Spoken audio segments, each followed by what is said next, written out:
તો પૂજા સમયે ઘંટડી અને મંદિરમાં પ્રવેશતાની સાથે જ ઘંટ કેમ વગાડવો જોઈએ તે વિશે આપણે અહીં વાત કરીશું. નમસ્કાર દર્શક મિત્રો, ખબર છે .com હું માલવિકા આપનું સ્વાગત કરું છું.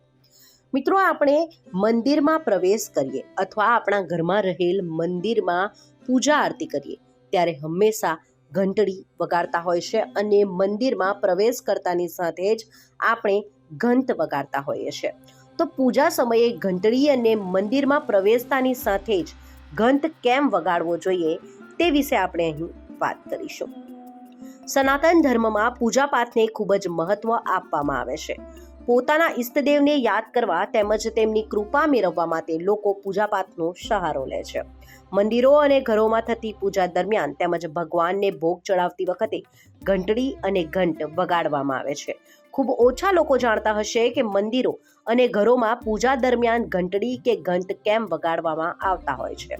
સનાતન ધર્મમાં આ ઘંટડી અને ઘંટ વગાડવાનું એક વિશેષ મહત્વ છે.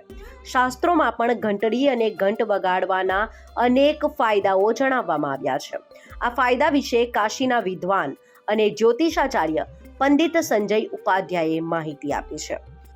તેમણે માહિતી આપી છે કે ઘંટડી વગાડતા પહેલા દેવી દેવતાઓને યાદ કરવામાં આવે છે અને દેવી દેવતાઓની પૂજા કરવામાં આવે છે. પૂજા બાદ ઘંટડી વગાડવામાં આવે છે. સનાતન ધર્મના ધાર્મિક પુસ્તકોમાં ઘંટડી વગાડવાના ફાયદા વિશે સવિસ્તાર જણાવવામાં આવ્યું છે. ઘંટડી વગાડવાથી આપણી આસપાસની દુષ્ટ શક્તિઓનો નાશ પામે છે અને સકારાત્મક ઉર્જાનું પણ વહન થાય છે.